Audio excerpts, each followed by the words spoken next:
Good evening, believers. How are you doing today? This is Love Coach Dasha coming to you today for the Healing Hour Live. It has been a couple of weeks. We had a little bit of break for the holiday. I hope you had a fantastic holiday, a lovely new year. But we are back. It is the very beginning of the year 2026, and we are here to talk about healing and reconciling after infidelity. Now, I know people will tell you that that's an impossible thing to do. If you've been through this pain, if you have been through this trauma, a lot of what people will tell you, it will never work out. There is no need for you to try. He's always going to be garbage. You'll never get the love that you want. Your relationship will never be okay. You'll never trust again. I know they say all those things. I am here to tell you that that doesn't have to be the way that it goes. You can heal, reconcile, and move on after infidelity. And I'm here to teach you everything I know about exactly how to do it. All right. If you don't know who I am Love Coach Dasha. And I know that these things work, the things that I'm going to tell you about to heal and reconcile after infidelity, because I did them. I healed and reconciled with my husband after infidelity. It is 18 years later. We are good. Okay, I can trust him. We have had a very eventful relationship, but we have come past that part of the relationship. We've faced all sorts of other problems and issues since then, but we have passed that part. And the things that we learned as we healed and reconciled from that have applied to other things in our relationship in this lifetime of love that we are planning to spend with one another. So I want to teach you everything that I know. I want to teach you everything I got. So all I want you to do is make sure you put your comments in the comment section. I want to hear what you want to know about, and I will answer all your questions coming up. Okay. All right. So let me make sure. I think my microphone's working right. It was when I first started. Let me see. Can I see myself on? Okay, there I am on Love After Cheating, my Facebook group, the private group for women who want some support, some other women, some camaraderie around healing after infidelity. Come to my Love After Cheating Facebook group. It is a private situation. You can post and ask questions. There are women in there who have been through my programs, who have gotten all of my knowledge, okay? And they're in there. If you ask questions, you will be surprised by the depth of answers that you will get that are not just, oh, girl, you should leave him. I mean, really thoughtful things that you could actually do and apply because they have been through what I have trained them to do and they're healing. So they want to share that information. So come to my Love After Cheating Facebook group if you want that camaraderie. You want to have those other women who are going through the exact same thing you are, who are not telling you that it's crazy for you to stay. It's a beautiful thing to have that as you are trying to heal. All right, now let me see. My Love Coach Dasha page is my page on Facebook. That's me, you know. And then, okay, I can see myself there. Can you see myself there? All right. And I also have a YouTube as well. Love Coach Dasha. I'm Love Coach Dasha everywhere. So if you are interested in getting more information about healing and reconciling, look for me everywhere: Instagram, YouTube, Facebook. Come for Love Coach Dasha. I got the answers you need. Okay. All right. So we're back after the holiday. I hope you all had a great holiday. Wait, Love Coach Dasha, where am I? All right, one sec. Make sure. Okay, there we go. Everything I could see. All right, so we are back. We're going to talk. We're going to talk about how to heal and reconcile. Before anything else, though, let me just tell you one quick thing that I want you to know about. My Big D challenge is coming up starting on January 19th, 2026. What the Big D challenge is for women who are staying and reconciling. you have this huge decision to make. And I want to help you be able to make that decision. I want you to feel secure in the decision to stay and work it out and get to a better place with your mate after infidelity. I know that making that decision is huge and it feels like it's all this pressure and it feels like, oh, well, what if I get it wrong? I am here to guide you in exactly what you need to do to make that decision, and then you can feel really comfortable about what you're doing so you can start to really move forward and make progress in the healing and reconciling after infidelity. So I do not want you to try and make this decision without some support. The Big D challenge is all the support you're going to need to make the decision and feel good about the decision to stay and reconcile. Stay or go is always the huge thing after. And everybody else, I know when I was going through it, I was always asking people for advice, and everybody was like, just go. You shouldn't be with him anymore. But that's not the way that my heart felt. My heart wanted me to stay. And so I needed some support to be able to stay. I had like one good friend who was like, well, if you love him, work it out. That was like one good friend that said that to me. And that was enough to like push me to go ahead and do what I wanted to do anyway. So if you are staying, if you are currently staying, if you are coming up with reasons why you should stay, you don't have to keep doing that to yourself. You can come join me for the Big D challenge, and you are going to feel good about that decision. You're not going to keep questioning whether you should stay or go. You're going to get on the path and you're going to head down the path towards this healing. You're going to feel good. Okay. So I am going to make sure that I put that into all of the comments. There is a link. All I need, it's just a little type form. All I need is your name and your email, and I will start sending you the emails about getting ready for the challenge in this upcoming week. Okay. So, 1 second, let me find that. There we go. The Big D Challenge starting January 19th through the 23rd. We're going to be meeting 11 a.m. Eastern Standard Time every day for only about 20 minutes. It's not going to be a huge time. Oh, hey, Nicholas. Oh, thank you so much. I try and do good work for you. But we're going to meet up at 11 a.m. for about 20 minutes. I don't want this to be overwhelming. I want you to see how simple it can be to break this down into little itty bitty challenges and then still at the end of the week feel really good about the decision that you're making. So I don't want this to be complex for you. I want this to be bite sized things that you can take in each day, work on this challenge, and feel like at the end of it, I have a good idea that this is going to work out. I am not making a bad decision here, because you're not. You're making the decision that you want to make for your life, and that's a good thing. That's what we're supposed to do, isn't it? Not what we're supposed to do. We're supposed to make the decisions for our lives that make us happy and make us comfortable. I'm going to get you happy and comfortable with the decision to stay after infidelity. All right. So let me see. Copy that link. All right. It is in the comments in Love Coach Dasha. And then in the comments, love after cheating. And I don't have YouTube pulled up, but it will be in the YouTube comments shortly. All right.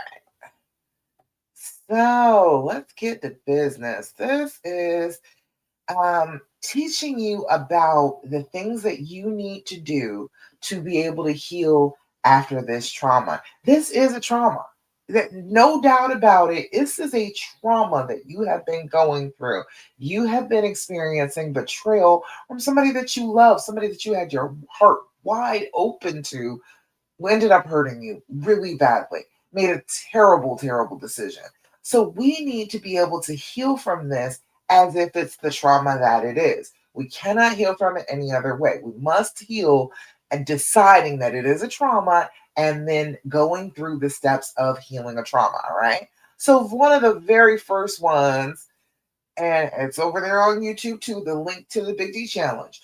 But one of the first things that you are going to have to do as you are healing this trauma is to do your deep breathing. Are you doing your deep breathing on a daily basis? on a regular basis throughout the day, I need you to jump on that. If you're not doing it, I need you to get on that. Set an alarm in your phone to go off 5 different times during the day. And then each time the alarm goes off, do your deep breathing 5 times in a row.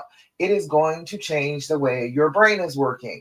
When you stop, when you calm your body, when you say, no, no, no, I am safe. I am not being chased. I do not need to fight.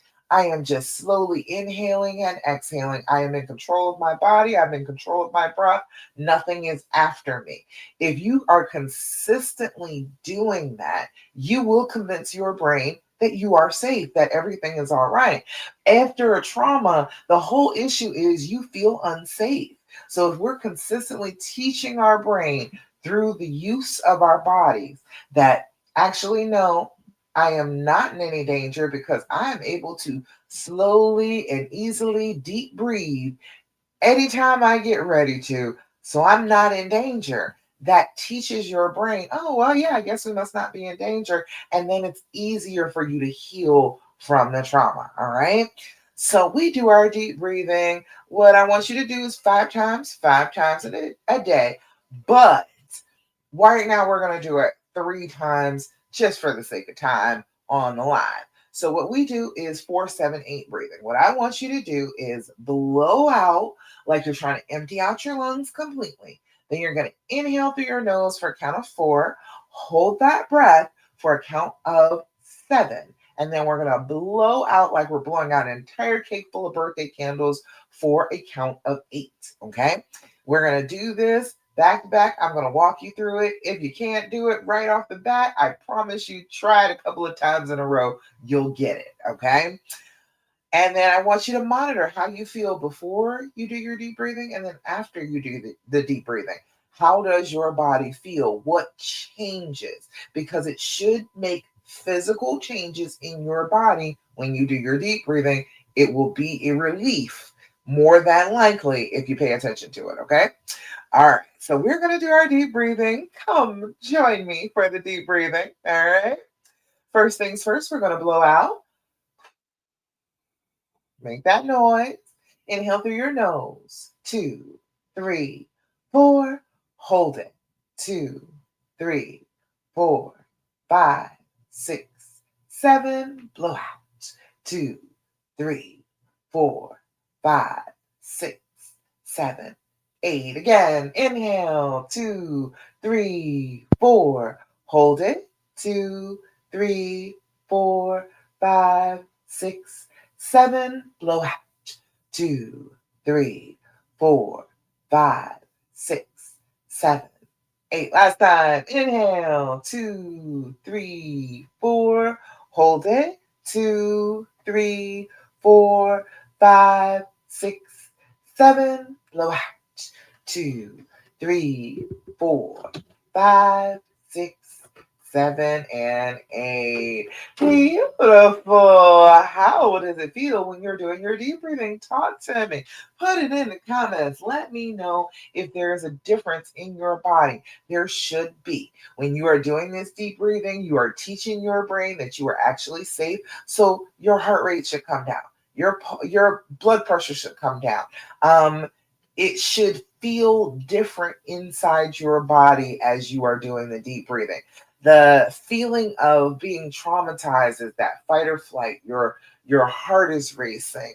It's thudding on the inside of your chest. Your mouth and your throat are dry. You feel your upset stomach.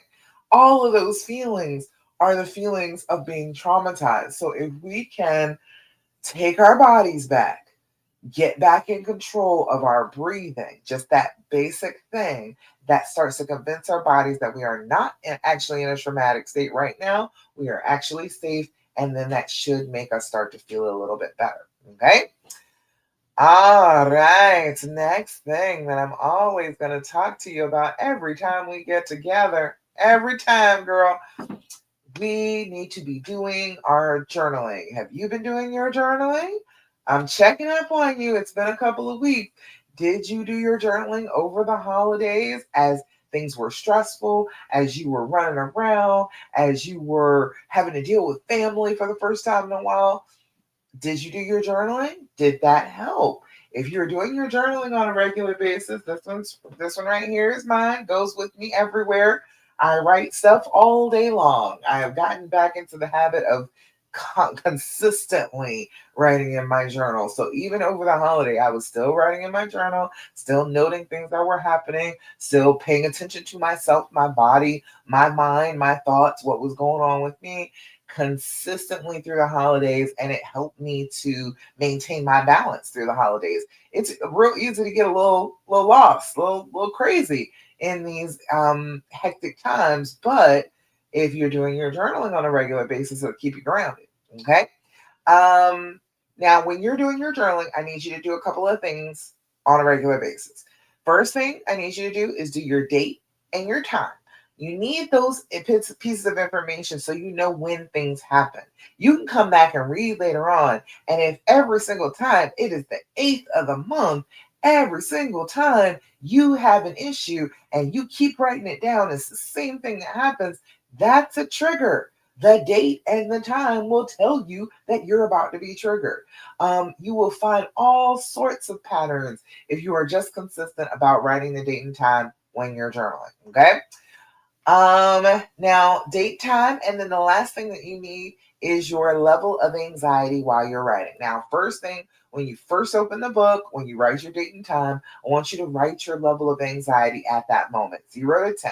0 is no anxiety whatsoever. Everything is great. All is right with the world. Write that down. You need to know that. Your body on trauma will send these thoughts that everything is wrong and it's always wrong all the time. So if you are having a moment where you're like, I am feeling completely free of stress, I am okay, everything is all right in my life right now, I'm not freaking out, you need to write that down so then you have proof when your brain is going haywire and saying nothing is ever okay. You can go back in your journal and prove that it's lying to you. Your brain will lie when you're traumatized. It'll lie. It'll just keep on acting like everything is horrible even when things are not horrible. Okay. Um, 10. 10 is an absolute loss of control. I cannot get control over myself. 10 is I want to rip my hair out, tear my clothes off, run screaming down the street naked. I do not have control over myself. You are throwing things if you are at a 10. You are screaming and losing your voice if you are at a 10. You are alerting the neighbors if you are a 10, okay? You are probably not sitting down, breaking open your journal, and using pen and paper to express yourself, okay? So if you're sitting down and you're freaking out and you're like, I don't know, is this quite a 10? If you got the pen in hand, you got the book open, you're in control of yourself, it's not a 10, okay? If you are throwing the journal and throwing the pen, you're probably at a 10, okay? It will help keep it very clear in your head exactly how bad it is if you remember that you will lose control over yourself if you're a 10. Okay? Writing all those things is going to help you keep track, figure out exactly where you get triggered, about what it is that you need when you're triggered. All of that information will be in your journal if you just write in the journal. Okay? So write in your journals consistently. Another practice that is going to help that you should be adding into your journal is a practice of gratitude. I need you to start every day, as soon as you get conscious, to start immediately thinking of things that you can be grateful for. It changes your brain. I swear it does.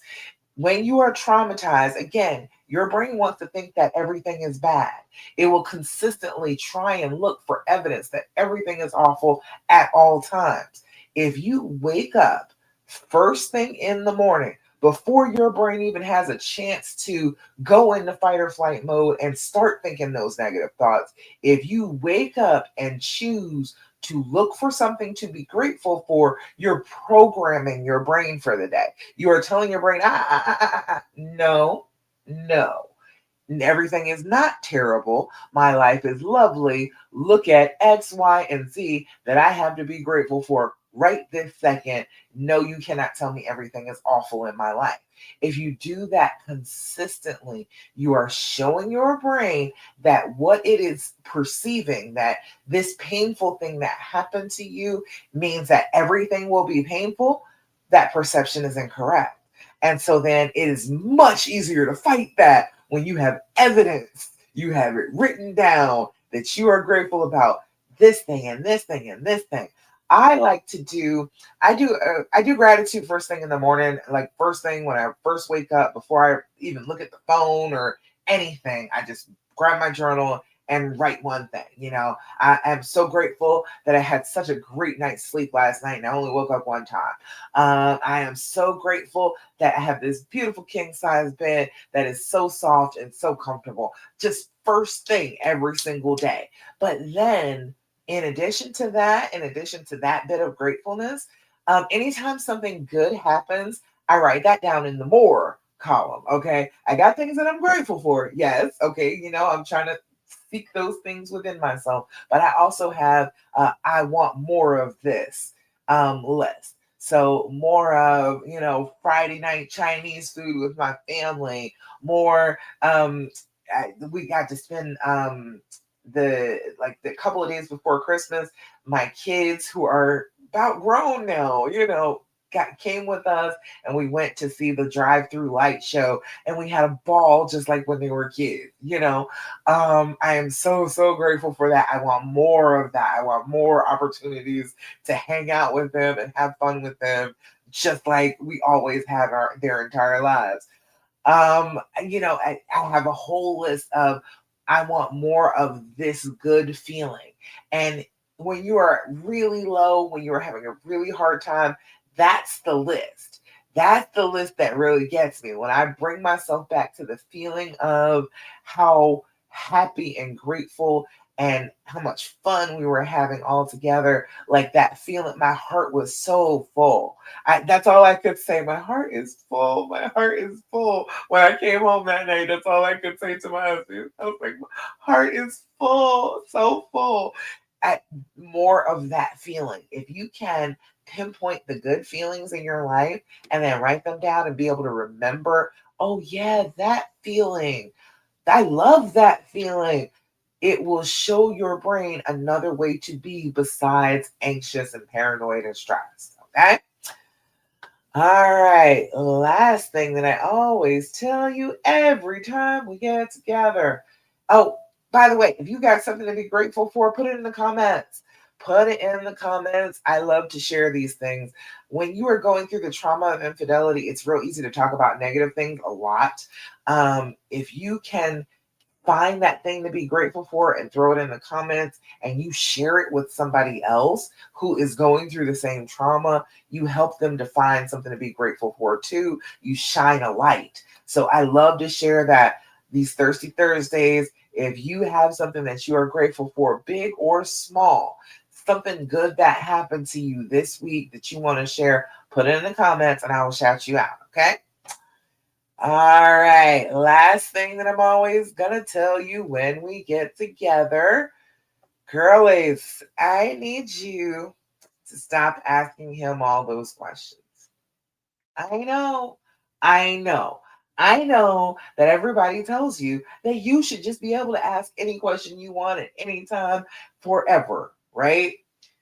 I understand that. I get that. I understand the inclination. I know exactly why that happens. However, I am telling you that why it happens is because it's a trauma response. And we've got to stop doing trauma responses if we want to heal trauma. Okay. It's just the way it goes. When our brains have been traumatized, when we're scared of something, when something has hurt us and we're scared that it's going to happen again, we start looking for any information that we can get on that thing. It's the same exact thing of if you see a spider on your ceiling, oh, I don't even know where this spider came from. So now you're watching the spider all the way across the ceiling. And God knows if you lose track of the spider, you're freaking out because you need more information. You need to know where the spider went. Are there more spiders? Was that a baby spider and it's bigger spiders to be had? You want to know all the information that you can. Because this is your mate, because this is the person that you live with and you love, you're able to ask him questions. And I understand that you want this information, but I'm telling you, it is not good for you. Consistently going back and revamping over and over again everything that happened, going over all the details, asking him the same question 6 or 7 times, comparing the answers that you got from the last time you asked towards this time that you asked, it's going to drive you mad. We can't keep doing that to ourselves. It is a trauma response.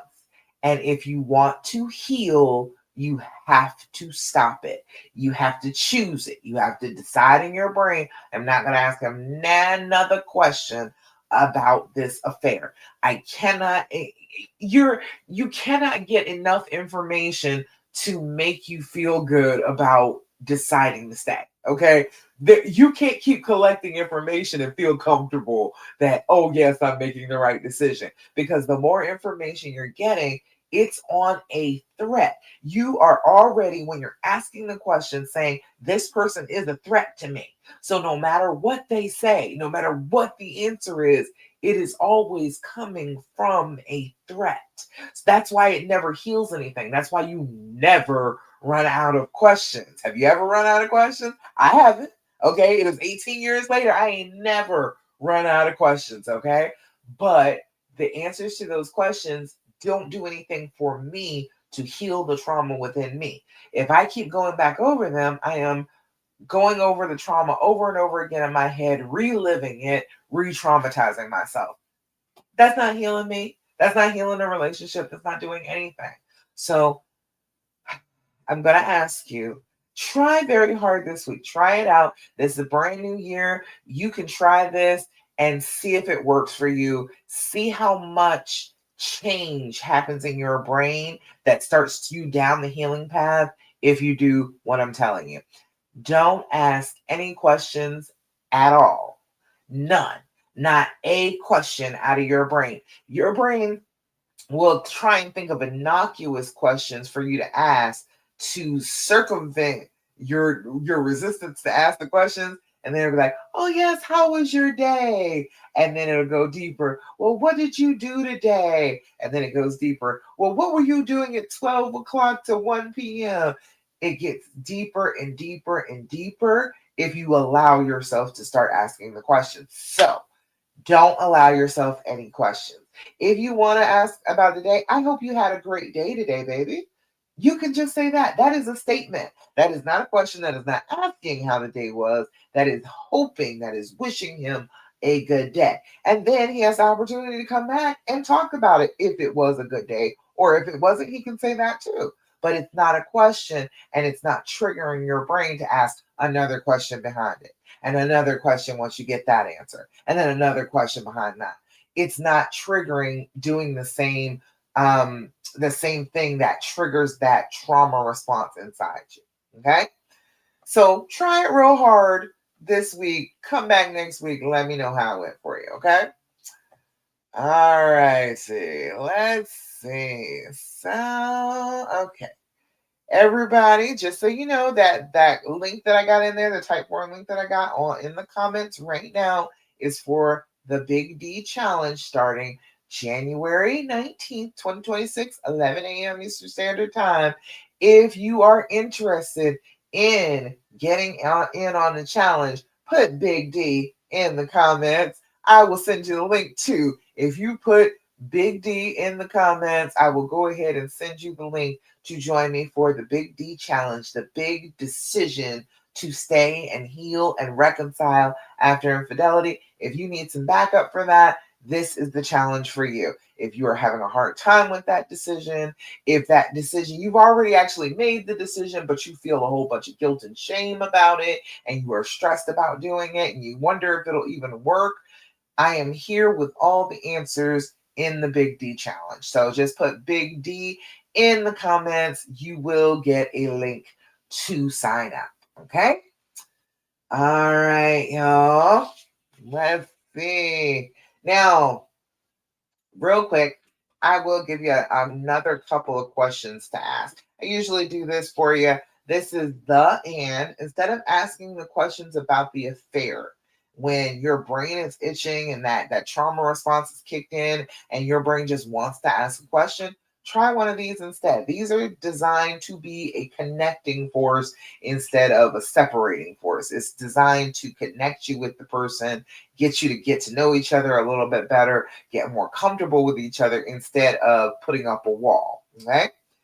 First one says, what are you afraid to ask me? Wouldn't you like to know that? Wouldn't you like to know what he's afraid to ask? That's an excellent question. Way better than the questions that you want to ask about the affair, about positions they were in, about what they said to each other. None of that will help you heal. But asking him what he's afraid to ask you is probably a better question to heal your relationship.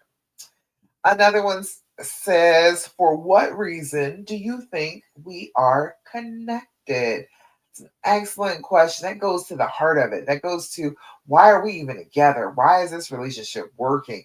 What is it about us that stands out, that makes this connection be so sparkly? For what reason do you think we are connected? And one last one. Who do you think has the greatest influence on our relationship? Oh, could be lots of people. Could be you, could be him, could be your mother, could be his mother, could be your children, could be lots of people. It's an excellent question. That's a thought provoking one that you can sit down and talk about your entire relationship with just off this question. Who do you think has the greatest influence on our relationship? Excellent questions. Excellent questions from the good people at the Skin Deep. The and if you put that into Amazon, the and THEAND, it will pop right up. These decks are about $30, but it's 199 questions, and you only need like 2 or 3 of them to scratch that itch to ask a question, but to keep it being a question that is not harmful towards your healing. Okay. All right. See. Now, let me just remind you, I am the author of The Dreams Formula to Heal and Reconcile After Infidelity. It is the 6 steps that I took myself and that I show all of my clients how to take, all of my private clients, one-to-one, group clients, exactly how to go about healing and reconciling after infidelity through simple 6 steps. So if you would like a copy of The Dreams Formula, the path, the healing path out of the woods after infidelity, put path in the comments and it will be sent to you. Okay. All right. So today, let me see, make sure I don't have any comments. Hold on. Let me look. Okay. No comments there. None on love after cheating. Okay. Fabulous. All right. Just making sure I didn't miss anybody. All right, so we're going to talk a little bit today about if you're staying, there are different ways that you could stay, right? It is not just, oh, you stay and miraculously everything gets better, okay? That would be great, but that's not often the way it is. Usually there are 5 paths that women experience when they are trying to stay and heal and reconcile after infidelity. So I'm going to walk you through those, what the decision making is like when you choose that path and then where you end up on those paths, okay? So the first possibility is you stay and you heal. You are the healing heroine, okay? You are here. You are working on the steps that you need to work on to reduce the trauma inside your own body, to regulate your emotions, to get your thoughts under control, and to reconnect with the person that you love. The healing heroine. Girl, you're doing all the things, okay?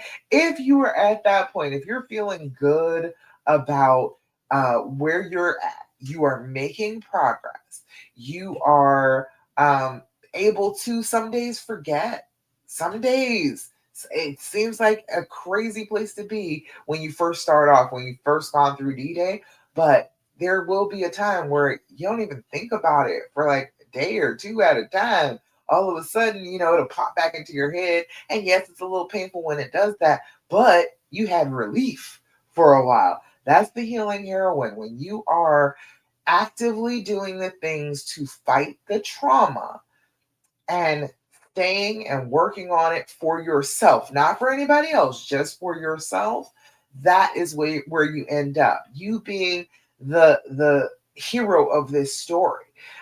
You're the one that saves everybody in this story.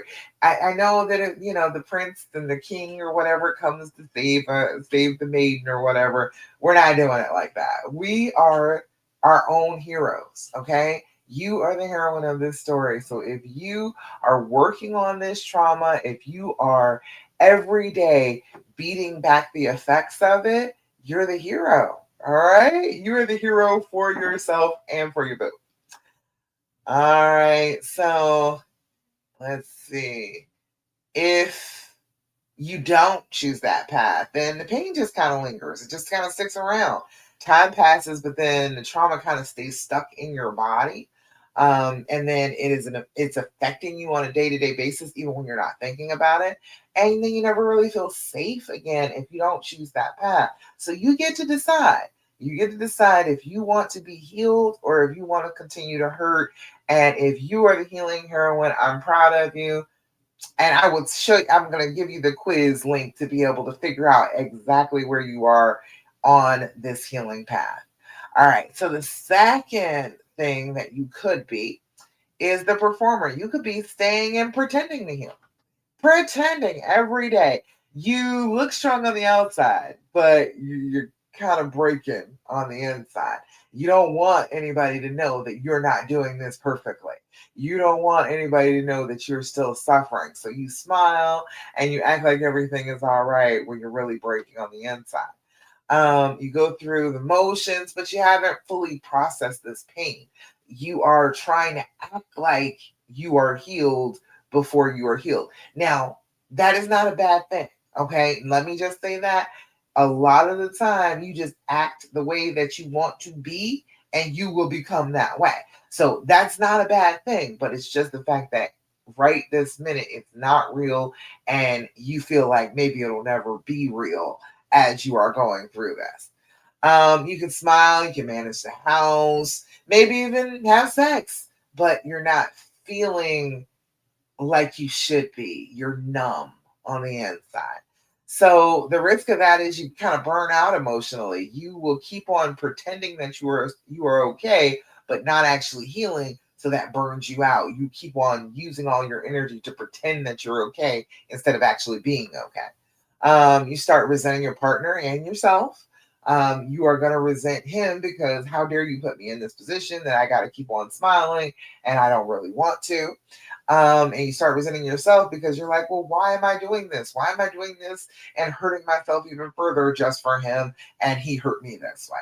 So you're going to resent a lot if you are doing the acting, if you're the performer. Um, it's hard because you feel like nobody is going to understand the real you. The real you isn't on display. It is the actress that you're pretending to be that is on display. So you don't feel like you're being really supported for who you are. The third way that you could stay is you stay and you do not heal.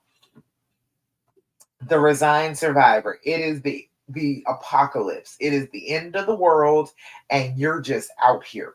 You somehow made it through the apocalypse. Somehow or another, all of the devastation around you, you are still standing, but you're not okay. Okay.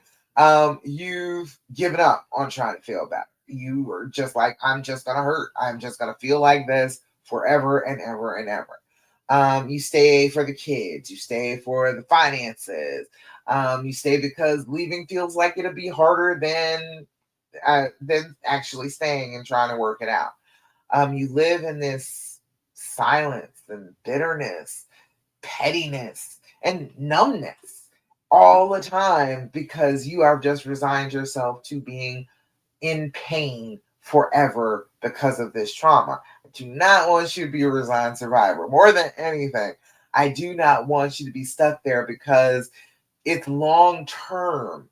emotional disconnection you're going to be experiencing. If you have already decided that life is going to be miserable from here on out, why would you connect with anybody? Why would you emotionally open up to anybody or anything if you think that you're going to be hurt at all times forever? All right. We cannot live there because we're always going to be passively punishing our partner. Every time you get the chance, you're going to dig in, you're going to cause him hurt because you're living in the apocalypse. So he should be suffering too, shouldn't he? You're going to start to have some chronic health issues too. Your cortisol level is through the roof, which is a stress hormone, which affects your body. It makes you feel bad when your hormones are out of whack like that. Your blood pressure is going to be sky high. Your pulse is going to be racing. Your body is going to ache because you're going to be in fight or flight, and all your muscles are going to be always ready to fight or run. And everything is going to ache and hurt because you're always ready to do all of that because your body's wound so tight. You're going to cause yourself to have some serious medical problems staying in that resigned survivor state. Um, and then the love that you have is going to just start dying quietly. Even if the marriage itself, the relationship itself is still intact, your love is going to die. And I don't want you to live with dead love. If it's still there now, if you still have some to spare, I do not want it to die within you and have you feeling like every second of that death. I don't want you to feel like that. Okay. Um, the fourth way that you could stay is to be the fixer. You want to stay and try and fix him. You heal him. If you can fix him, then the whole relationship would be fine. If you can heal him, then of course, then I should be healed because then he'll be fixed and then I don't have to worry anymore, right? Yeah, no, that's not how it works. You're going to be focused on his healing instead of your own healing, and that's two completely different types of healing. And you're not responsible for his healing.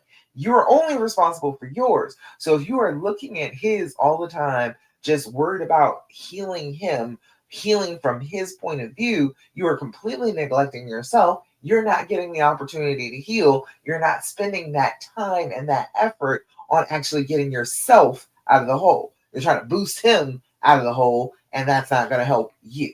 Okay? You're constantly checking his phone, you're gauging his moods, you're trying to manage his behavior. You are always trying to fix it, to save, to make sure that everything is running smoothly and taking that over for him because it feels safe, right? If you can fix him, if you can tinker with him, then it feels like, oh, then I will be safe because I'll know that I have tinkered with him. I have gotten him together, so I should be safe if he's doing better instead of actually like healing yourself. Okay. If you do that, you're going to lose yourself. You're going to lose yourself. That is what you're going to do. Managing somebody else's emotions day in and day out makes you lose who you are. That's not going to help you. It's not going to heal you. It's just going to make you feel worse about yourself. His progress becomes your only measure of safety. You can't feel safe on your own. You can't develop safety within yourself. You have to wait for him to progress, and then, okay, I can feel as safe as his progression is. After that, then I'm not going to feel safe. But whatever progression he's made, then I can feel safe in that little bit of progression. That's a very limited space to feel safe in. And then you end up exhausted and resentful, even if he improves, because you feel like you have, in your own pain and your own suffering, totally taken over responsibility for all of the healing all by yourself. That sucks. It's gonna suck. It's gonna make you feel resentful because you did so much work for him to be fixed and for you to still be hurting. You're gonna be resentful about it, I guarantee it. The last one is the wanderer. Your last way of staying could be you're staying, but you're staying in limbo. You're not actually moving. You're staying, but you haven't fully committed to staying or leaving. You haven't completely given yourself to the idea that, okay, I'm here and I am working this out, or I do not want to be here and I am getting out of here. You have not decided either way. So you're wandering. One day you're hopeful, the next day that you feel like you want to run because you're like, this will never work out.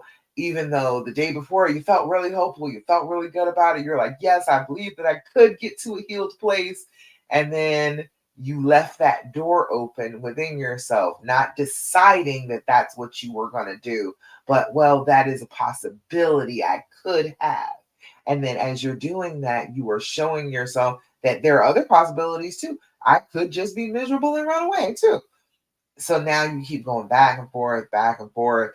Um, those highs and lows are rough on you, especially as you're trying to heal from this pain that you're in, having that hope and be way up, and then having it drop you down to feeling terrible because you don't have that hope anymore. It's awful. It makes you feel like you're kind of crazy, going up and down and feeling good and then feeling awful. It makes it seem like it's a lot harder than it really actually is because you just haven't made up your mind. So you're being tossed from one side to the other. Um, you're constantly scanning for signs. You want a sign that you're doing the right thing. You want something to confirm or deny that you are in the right place. You do that, okay? Nobody else is going to be able to do that for you. Nobody else is going to be able to help you figure out if you're making the right decision. You have to make that decision within yourself, within your own heart, within your own mind. You've got to make that decision and then stick with it and decide that that's what you actually want to do and then start moving forward with it. The signs are not going to tell you. You're going to know what you want to do. You might make it might make you feel bad, but you're gonna know what you want to do. Don't look for any signs trying to confirm that. Just do what you want to do.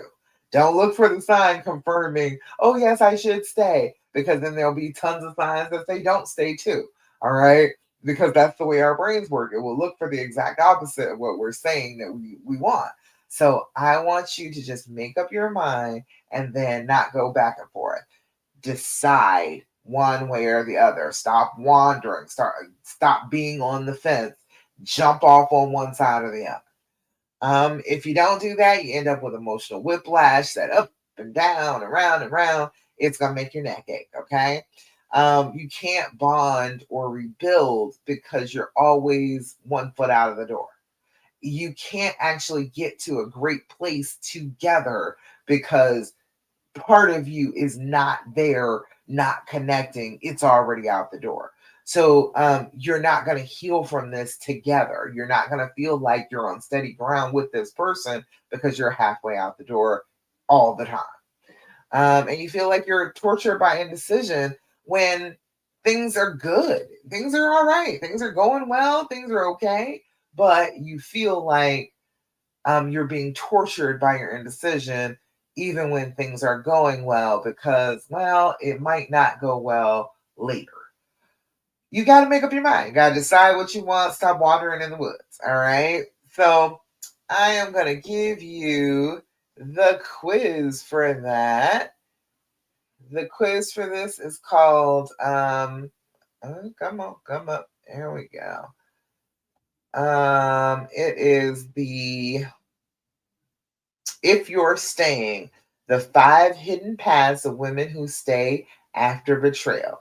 If You're Staying quiz, that will be um the next link in the comments. Let me share that with you.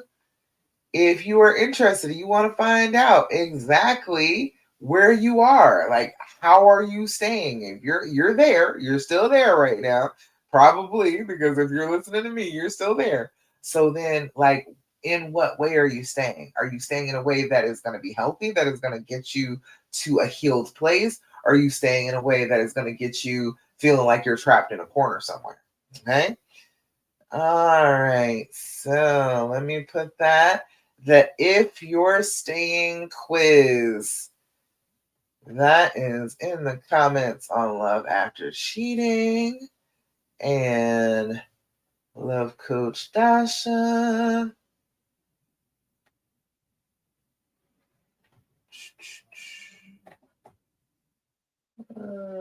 Paste. Okay. Got that up there. Take the quiz. Figure out exactly where you are and then what you're going to need to do to actually heal. There we go. It's on the YouTube too. So the first one is for my Big D challenge. Sign up for that. If you're having a hard time with the decision, you're not completely comfortable with your decision to stay and heal and reconcile after infidelity, go ahead and sign up for the Big D challenge. Big D in the comments if you need a link.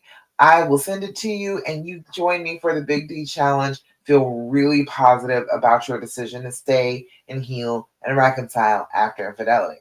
The second link is for the quiz. If you're staying, the 5 hidden paths to staying after infidelity, you can find out where you are, get a good gauge about what kind of staying you're doing, and then what you need to stop being like that. Unless you're the healing heroine, you got some work to do. So if you find out that you are the wanderer and you can't figure out if you want to stay or you want to go, the Big D challenge is for you. Okay. You will be able to figure out exactly where you are and what you need to be able to stay happily instead of just staying and being miserable. Okay. All right. Got all of that. Lovely. All right. So, last thing. The last thing that I'm always going to tell you every time we get together, these are the practices. The first 4 that I did this when we first started, and this one right here. These are the practices. These are the things that I teach all of my clients to do to feel better about themselves, to start to mitigate the effects of trauma on their lives after infidelity. I'm teaching you these things because these things work. These things work to start to change some of the thoughts that are going through your head, start to change the way that your body is feeling, start to help you regulate. All right. So the last of those is your affirmations. Have you been doing your affirmations? If you are not, you are doing yourself a disservice. I need you to jump on that. I need you to find yourself some affirmations. If you need affirmations specifically for healing and reconciling after infidelity, put affirmation in the comments and I will send you the link to get my affirmations specifically for this topic, addressing all of the things that go on to make your self-esteem bad as you are healing after infidelity. Okay. But you can find affirmations anyway. You can go on ChatGPT and have them write you up 20 of them. It does not matter where you get the affirmations as long as you're doing the affirmations. This needs to be a consistent thing. You need to go look at yourself in the eye, in the mirror, in the camera, whatever, and say the thing like you mean it. Say it like it's the most true thing you've ever spoken. Say it like you're trying to say it to your best friend and you want her to believe this good thing about herself and you want to say it with such conviction that she can't help but believe you. Say it that way. And then as you're looking in your eyes, your brain is making a record of you saying this thing passionately about yourself. It remembers what you show it, what you teach it. And so anytime during the day, if you're starting to feel a little bit bad about yourself, feeling bad about this situation after the infidelity, you can go back to your brain and have your brain replay that good thing about you, so that you can fight back against the negativity that's going on in your brain. Your brain will tell you that everything is bad after a trauma, including you. It will say that you're bad, that you're the reason this happened, that you're so terrible that you had to get cheated on. It will tell you those awful things, and they're not really true, but it's hard to get through those if you're not giving yourself any other positive messages. So, we're going to do our affirmations. Remember, I said, look yourself in the eye, say it like you mean it with all your heart, all your convictions. Say it with authority. All right. Today's affirmation is today I feel healthy. Today my mind is clear, my body is healthy, and my soul is at peace. I love that. Love that. Today I feel healthy. Today my mind is clear, my body is healthy, and my soul is at peace. Got to tell yourself those positive messages. If you're not consistently telling yourself those positive messages, your brain will fill up the space with fear speech. It will fill up the space with things to be afraid of, things to hurt over instead of positive things. If you do your gratitude practice on a regular basis and do your affirmations, you are purposely changing what your brain is thinking about, giving it more positive things to think about than negative. Okay. So, real quick, going over all of the practices. Number one, do your deep breathing. Two, do your journaling. Three, practice gratitude. Four, stop asking them all those questions about the affair. And five, do your affirmations. And more than anything, more than any of this stuff that I'm telling you right now, do not listen to what the fear and the pain tell you to do. They are telling you the wrong way to go. The fear and the pain, that tightness in your chest, that restriction in your throat, whatever is urgently being screamed in your head is probably not the path out of the woods. We want to go on the healing path. We cannot listen to our brains as they are hurting and go on hurting if we want to heal. We've got to start to ignore what our brain is saying that is so negative and change it around to the more positive and head on that path as we are going. If you choose not to do what the fear and the pain tell you to do, you will be on the healing path. Okay? All right. That's it. That's all I got for you. So good to be back with you. I'm excited about the Big D challenge. If you're having a difficult time deciding to heal and reconcile after infidelity, or if you're staying and you're questioning that decision, you've already made the decision, but the decision doesn't feel real solid to you, come join me for the Big D challenge. It is in the comments, or send Big D in the comments and I will send you the link. Join me for the challenge. It is 5 days, 20 minutes each day. So it's a very short thing. Challenges that you can do each and every day that will get you feeling firm about the decision to stay and to reconcile. Okay. All right, y'all. That's about it. Thank you so much for joining me for the Healing Hour Live, back for the first time in 2026. I love you and I'm so, so proud of you. You are a deeply loving, forgiving, understanding, compassionate person, and you are going for unconditional love. And that is not something that people go for every day. That is not something that people feel brave enough to go for every day. The fact that you are brave enough, the fact that you are willing to put your heart on the line for love, for compassion, for forgiveness, for understanding, that those are virtues. You should be proud of yourself as much as I'm proud of you. Okay? All right, y'all. Mwah. I will see you again next week, 9 p.m. Eastern Standard Time for the Healing Hour Live. If you've got questions, make sure you DM me, and I will see you again next week. Bye.